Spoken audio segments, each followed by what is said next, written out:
Charlie's vintage Corvette leads to hilarity when Jenny McCarthy shows up on 2.5 Men. And later, stay up for highlights from all the games, but award-winning WHMA News starts right now. These tragic scenes and others like them have played out far too often recently, as it is discovered our population does not know how to properly purchase, store, or even prepare fruits and vegetables. Good day, I'm Brad James. Shelby Neal has the night off.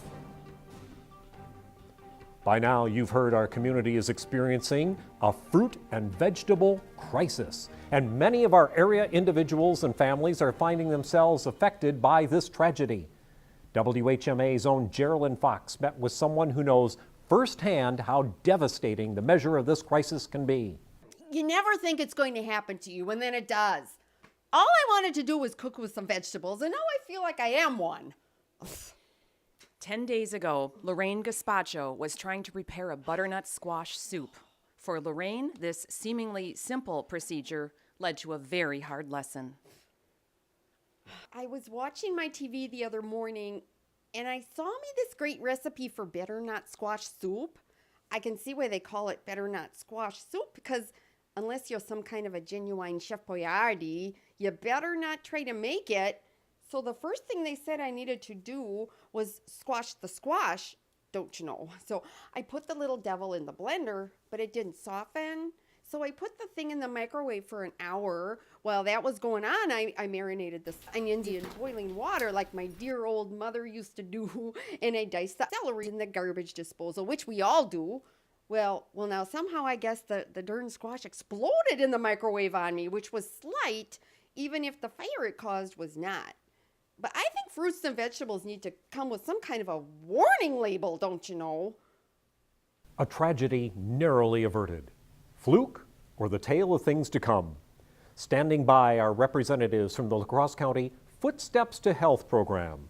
They feel preparing fruits and vegetables are not nearly as complex nor as dangerous as some may perceive it. We go live to the faces of Footsteps to Health, Tiffany Adrians and Jennifer Miller, for some expert insight into the matter. Thank you for joining us, ladies. Is the experience Mrs. Gazpacho faced common when preparing fruit and vegetable recipes? And are many others in our community in peril at this time? No, not at all. Butternut squash, well, I think what that woman was trying to make was the butternut squash soup. And butternut squash soup is really easy to prepare and hard to resist when it's done right. I think we can trace a lot of that poor woman's misfortune back to some simple information on the selection and preparation of the vegetables. The things you want to look for when you're selecting fruits and vegetables are: what you really want to look for when choosing red leaf lettuce is a head that is crisp, with dark red leaves and green stems. You want to avoid lettuce with any brown or wilted leaves. When choosing broccoli, you want to look for crowns that are bright green and avoid any that have mold and are firm.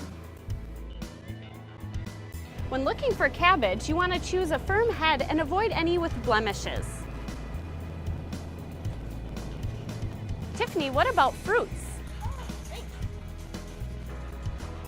So when you're picking a cantaloupe, feel one that's pretty heavy for its size and make sure it has a nice give on the blossom end.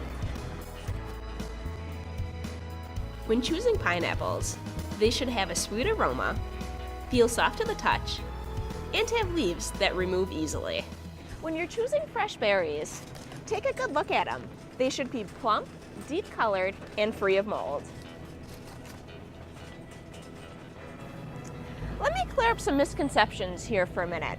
Butternut squash soup is really quick and easy to prepare. In fact, you can make it 2 days ahead of time, and it really clears up that "what's for dinner tonight" dilemma.